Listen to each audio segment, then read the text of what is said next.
The next sutta is 6.5.45. The Buddha said, "Monks, is poverty a woeful thing for an immoral, worldly person?" "Surely, Lord," a monk replied. And when a man is poor, needy, in straits, he gets into debt, is that woeful too? "Surely, Lord." And when he gets into debt, he borrows, is that woeful too? "Surely, Lord." And when the bill falls due, he pays not, and they press him, is that woeful too? "Surely, Lord." And when pressed, he pays not, and they beset him, is that woeful too? "Surely, Lord." And when beset, he pays not, and they bind him, tie him up, is that woeful too? "Surely, Lord." Thus monks, poverty, debt, borrowing, being pressed, beset, and bound are all woes for an immoral, worldly person. Monks, it is just the same for anyone who has no faith in wholesome states or skillful states, is not conscientious about wholesome states, has no fear or blame about wholesome states, no energy for wholesome states, no insight into wholesome states. He is said to be poor, needy, in straits in the Aryan discipline. Now that very man, poor, needy, in straits, wanting in faith, conscientiousness, fear of blame, energy and insight concerning wholesome states, works evilly in deed, word and thought. I call that his getting into debt, and to cloak his evil deeds he lays hold upon false hope. Let none know this of me, he hopes.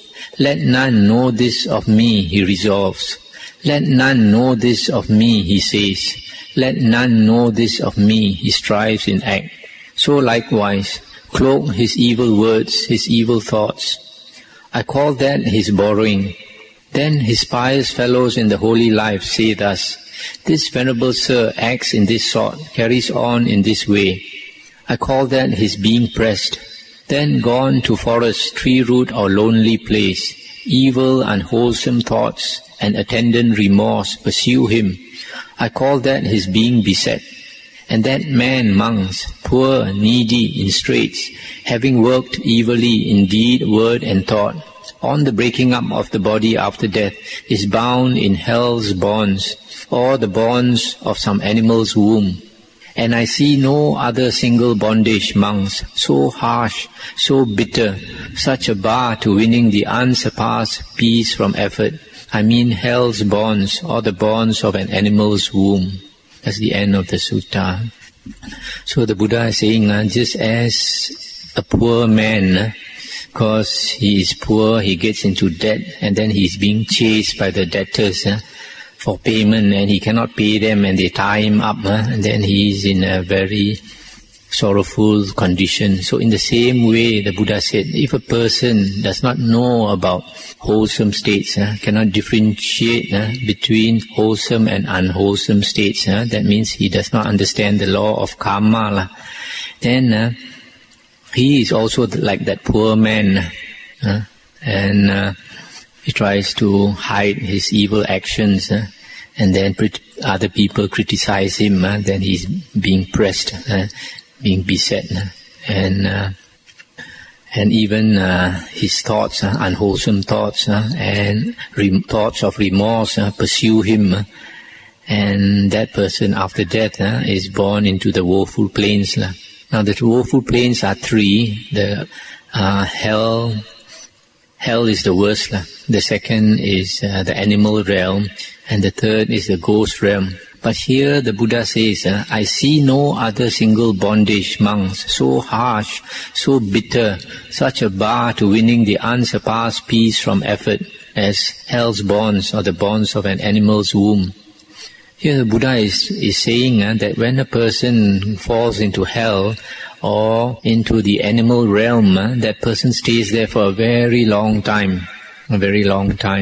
And because that person has no chance of creating good merit, it's very difficult to get out from that two states, hell and the animal womb.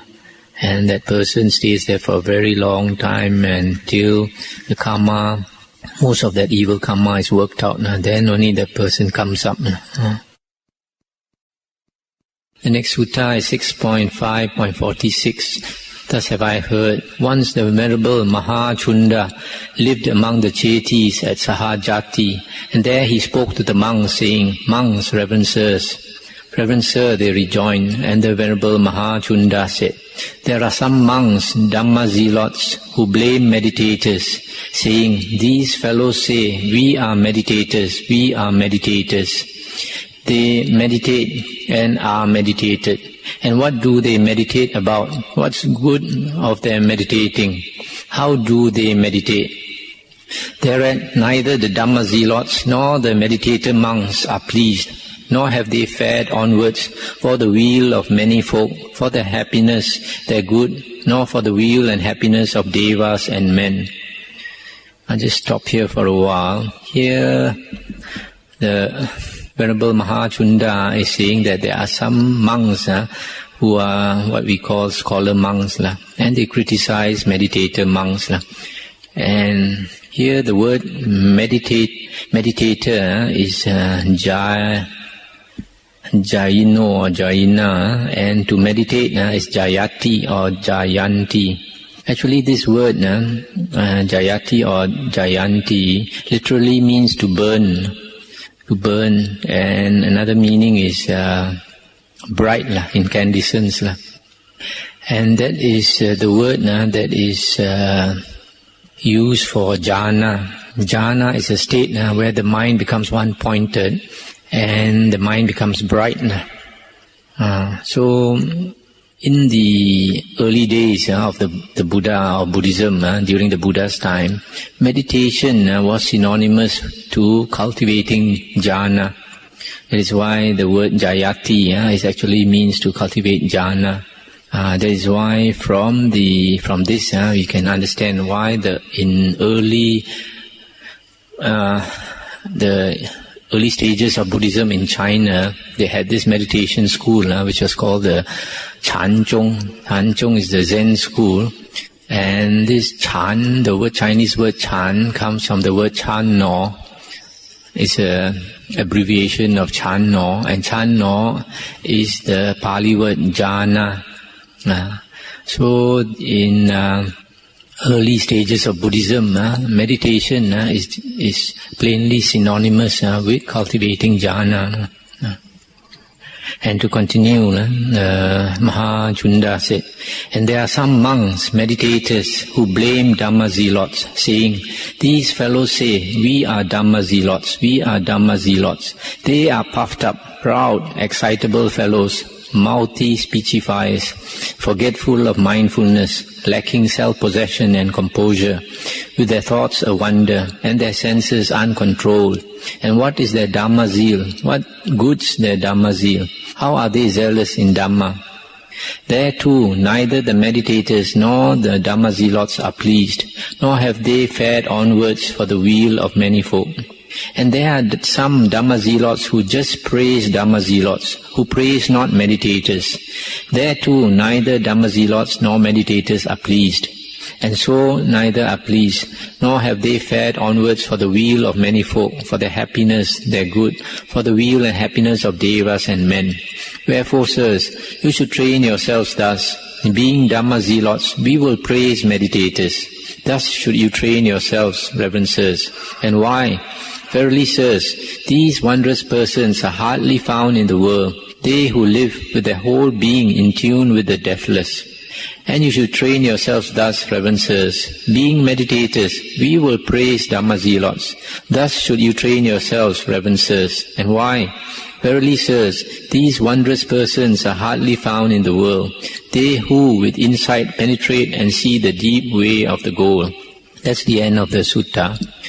In this sutta you find the scholar monks blaming criticizing the meditator monks, and the meditator monks sometimes criticize the scholarly monks. But if a monk is a well-developed monk, he should both be a scholar monk as well as a meditator monk. You can see many of the Buddha's arahants, they knew the suttas very well, and yet they were good in their meditation, so that they became arahants.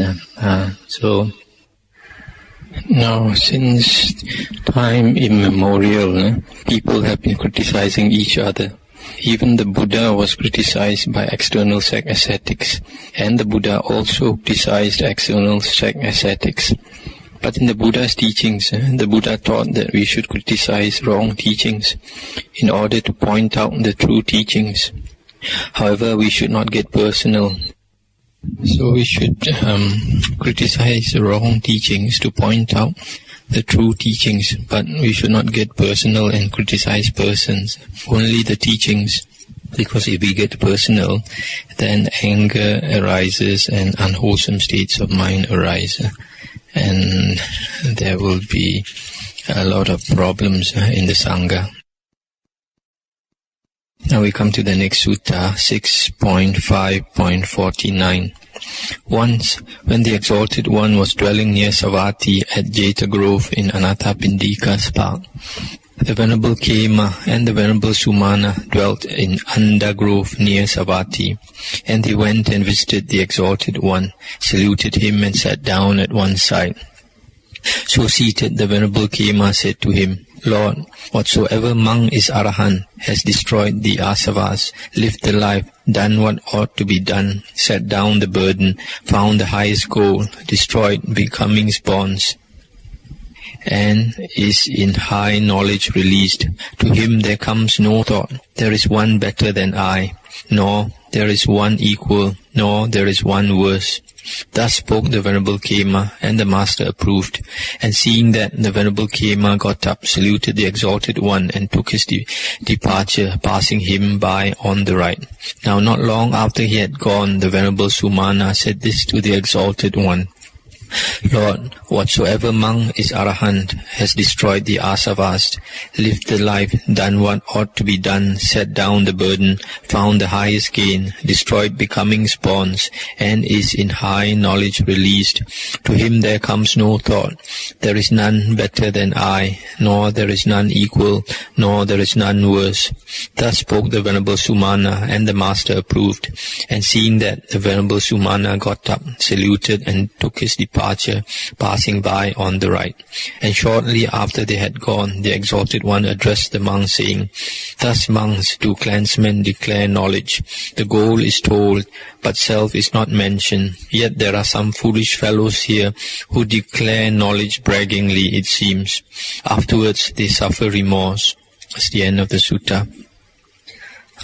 This sutta shows how the monks and nuns during the Buddha's time, when they attained arahanthood, how they came and declared to the teacher, the Buddha, that they had attained arahanthood, but in an indirect way.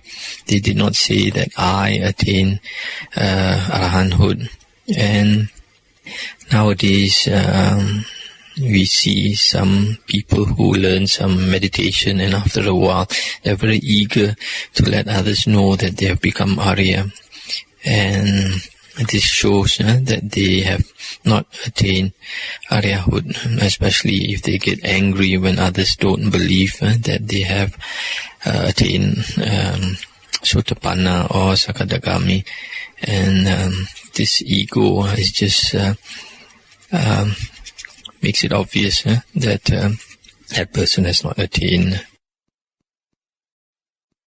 Now we come to the next sutta, 6.5.51. Now the Venerable Ananda visited the Venerable Sariputta, greeted him, and after exchanging the usual polite talk, sat down at one side. So seated, the Venerable Ananda said this to the Venerable Sariputta, How, Venerable Sariputta, may a monk learn new doctrine, and doctrines learned remain unconfused, and old doctrines to which previously he was mentally attuned remain in use, and he get to know something not known? The Venerable Ananda is very learned. Let the Venerable Ananda illuminate this. And the Venerable Ananda said, Well then, Reverend Sariputta, listen, pay good heed, and I will speak. Yes, sir, he rejoined, and the Venerable Ananda said, Consider, Reverend Sariputta, a monk who masters Dhamma. As learned as mastered, he teaches others Dhamma in detail. As learnt as mastered, he makes others say it in detail. As learnt as mastered, he makes others repeat it in detail. As learnt as mastered, he ever reflects, ever ponders over it in his mind. Mindfully he pores on it. Wheresoever abide elders, learned in traditional knowledge, Dhamma-minders, Vinaya-minders, epitomes, there he spends vasa, the rain season's retreat, and visiting them from time to time, questions and inquires of them. This talk, sir, what verily is its aim? And their reverences disclose the undisclosed, make as it were a causeway where there is none, drive away doubt concerning many perplexing things. In this way, Reverend Sariputta, a monk may learn new doctrine, and doctrines learned remain unconfused. Old doctrines to which previously he was mentally attuned remain in use, and he gets to know something not known. Excellent, amazing, Reverend Sir, is all this that has been so well said by the Venerable Ananda. We will mind that the Venerable One is endowed with these 6 things. The Venerable Ananda masters Dhamma. The Venerable Ananda teaches others Dhamma in detail, as learnt, as mastered. The Venerable Ananda makes others say it. The Venerable Ananda makes others repeat it. The Venerable Ananda reflects, ponders, pores on it. Wheresoever learned elders abide, there the Venerable Ananda spends vasa, and he questions them. This talk, sir, what is its aim? And they disclose the undisclosed, make a causeway where there is none, drive away doubt concerning many perplexing things. That's the end of the sutta. There's another sutta which shows the wisdom of Venerable Ananda.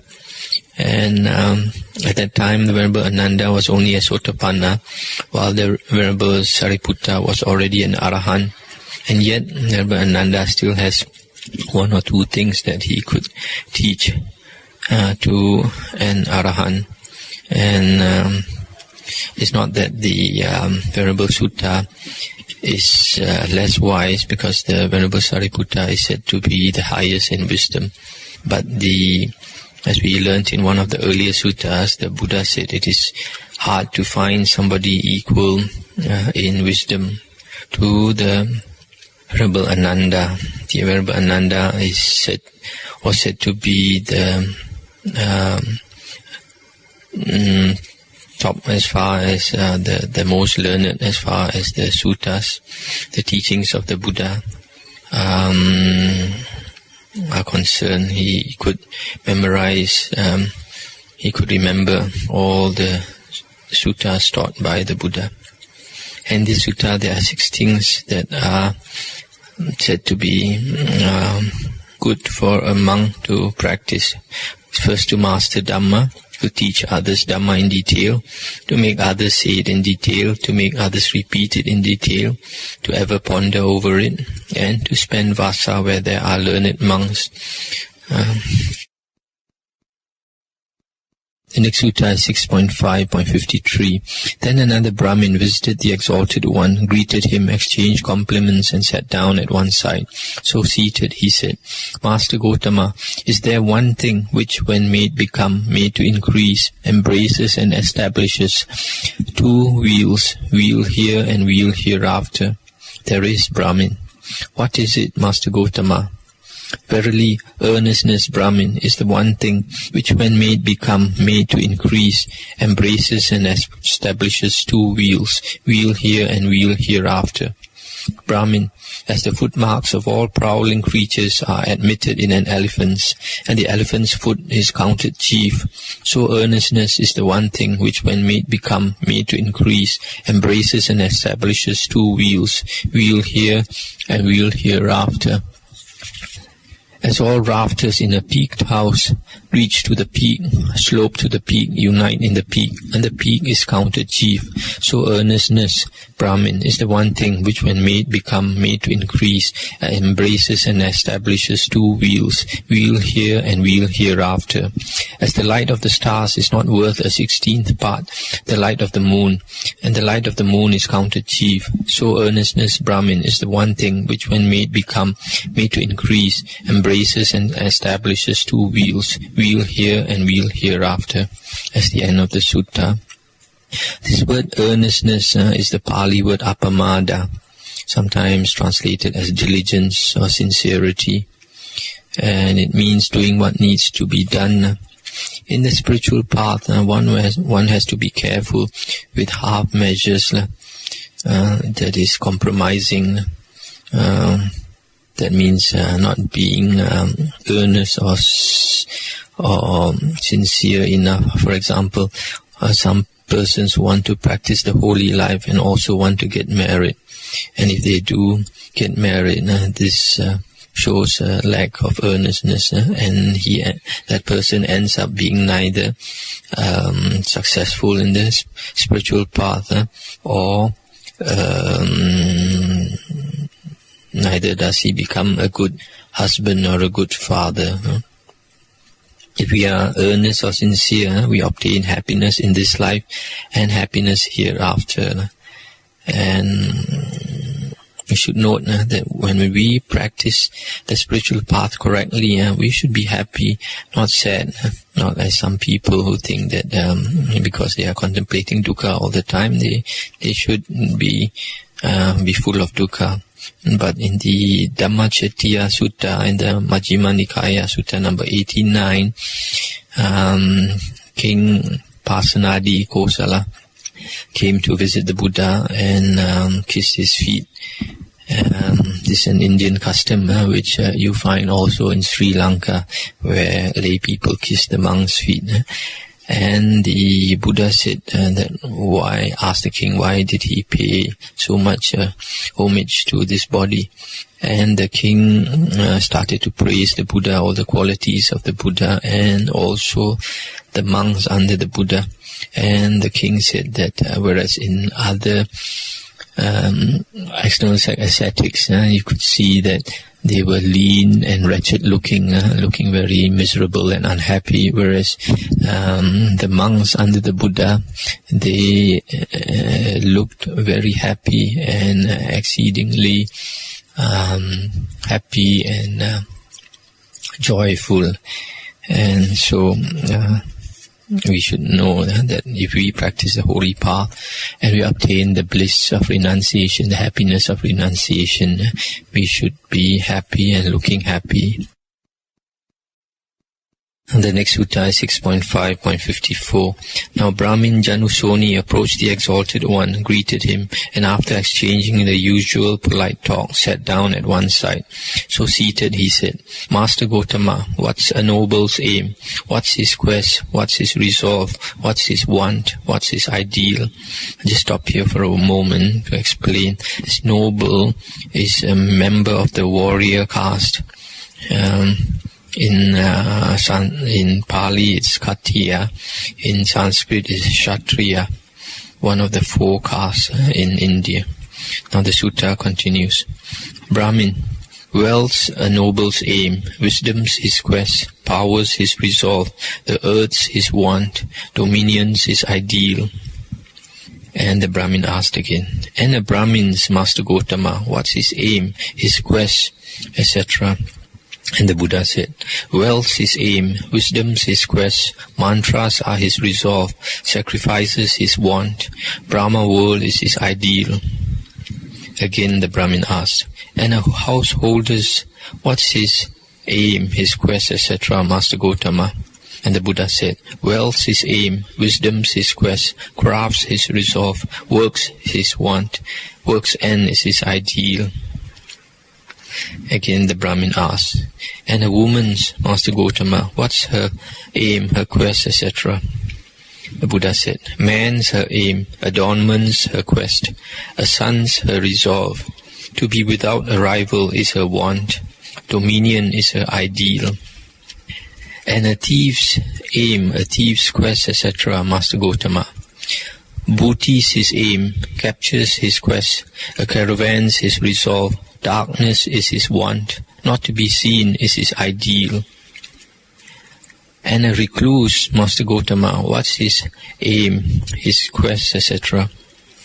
Patience and forbearance are his aim, wisdom's his quest, virtue's his resolve, nothing is his want, nibbana is his ideal. Wonderful, wonderful, Master Gotama. Verily, Master Gotama knows the aim, the quest, the resolve, the want, the ideal of nobles, of Brahmins, householders, women, thieves and recluses. This is indeed wonderful, Master Gotama. And so the Brahmin took refuge in the Buddha and said that from henceforth till life ends, I will go to the Master Gotama for help. And that's the end of the sutta.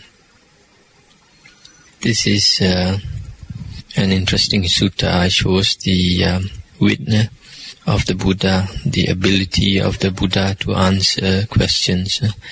And you can see the answers he gave are quite interesting. As far as monks are concerned, the things mentioned by the Buddha are of interest to a monk. Patience and forbearance are a monk's aim. Wisdom's a monk's quest. Virtue is his resolve. Nothing is his want. And Nibbana is his ideal.